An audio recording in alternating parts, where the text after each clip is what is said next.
Assalamualaikum warahmatullahi wabarakatuh. Saya Usatun Hasanah dari Prodi Informatika. Saya akan menjelaskan tentang deadlock. Deadlock adalah suatu kondisi di mana dua proses atau lebih tidak dapat meneruskan eksekusinya. Permasalahan deadlock terjadi karena sekumpulan proses-proses yang diblok di mana setiap proses membawa sebuah sumber daya dan menunggu mendapatkan sumber daya yang dibawa oleh proses lain. Misalnya, sistem mempunyai dua tape drive dan terdapat dua proses P1 dan P2 yang masing-masing membawa satu tape drive dan masing-masing memerlukan tipe. Reschedule 1. Contoh reschedule sistem komputer yang pertama printers, yang kedua tape drive. Proses-proses membutuhkan akses ke resource secara teratur. Contoh, suatu proses memegang hold resource A dan meminta resource B pada saat yang sama.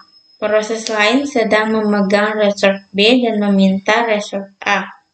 Masing-masing proses melakukan blok. Dalam kondisi seperti ini terjadi deadlock.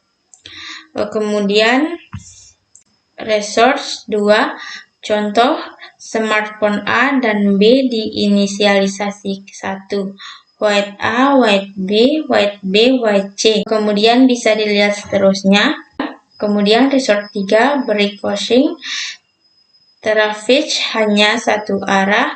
Masing-masing bagian jembatan dapat digambarkan sebagai resource. Jika deadlock terjadi, dapat diselesaikan dengan cara satu mobil mundur ke belakang. Kemudian beberapa mobil harus kembali. Jika terjadi deadlock memungkinkan terjadi starvation. Kemudian resource 4, deadlock terjadi ketika proses-proses diberikan hak akses secara eksklusif ke drive resource. Preemptible resource dapat diambil dari proses tanpa menimbulkan efek yang buruk. Non-preempted resource akan disebabkan proses gagal jika diambil. Kemudian sistem model tipe short R1, R2, dan sampai RM, CPU sales, memory space, I/O device. Masing-masing proses melakukan untilasi resource, meminta request resource yang menggunakan resource, dan membebaskan relasi the resource. Kemudian kondisi terjadinya deadlock. Kondisi mutual exclusion, hanya satu proses dalam satu waktu yang dapat memegang hold resource, hold and wait condition. Satu proses memegang satu resource dan merequest resource yang lain.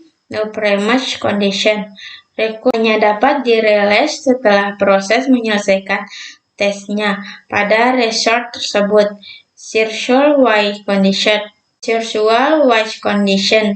Masing-masing proses menunggu record yang digunakan oleh proses lain secara berantai.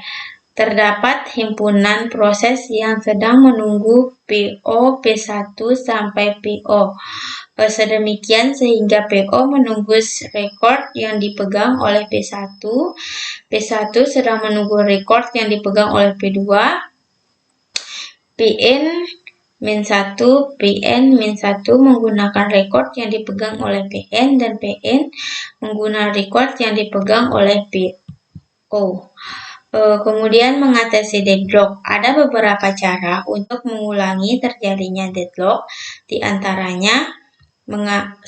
Mengabaikan masalah deadlock. Yang kedua, mengatasi. Yang kedua, mendeteksi dan memperbaiki. Yang ketiga, penghindaran yang terus-menerus dan pengelokasian yang baik dan menggunakan protokol yang memastikan sistem tidak pernah memasuki keadaan deadlock, yaitu dengan avoidance system untuk mendata informasi tambah tentang proses mana yang akan meminta dan menggunakan sumber daya. Kemudian yang keempat, pencegahan yang secara struktur bertentangan dengan 4 kondisi terjadinya deadlock dengan deadlock prevention system untuk memastikan bahasa salah satu kondisi yang penting tidak dapat menunggu. Kemudian mengabaikan masalah deadlock. Untuk memastikan sistem tidak memasuki deadlock, sistem dapat menggunakan pencegahan deadlock atau penghindaran deadlock. Penghindaran deadlock membutuhkan informasi tentang sumber daya yang mana yang akan satu proses meminta dan beberapa lama akan digunakan dengan informasi tersebut. Dapat diputuskan apakah suatu proses harus menunggu atau tidak. Hal ini disebabkan oleh keberadaan sumber daya, apakah ia sedang digunakan oleh proses lain atau tidak. Kemudian mendeteksi dan memperbaiki.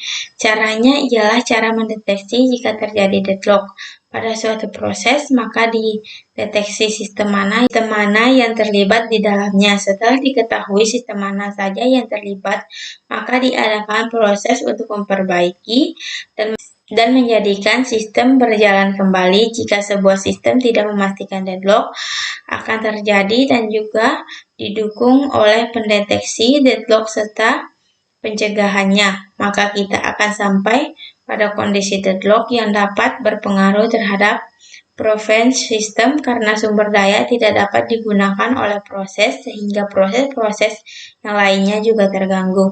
Akhirnya sistem akan berhenti dan harus di-reset. Mungkin itu saja penjelasan saya tentang deadlock. Lebih kurangnya saya mohon maaf. Wassalamualaikum warahmatullahi wabarakatuh.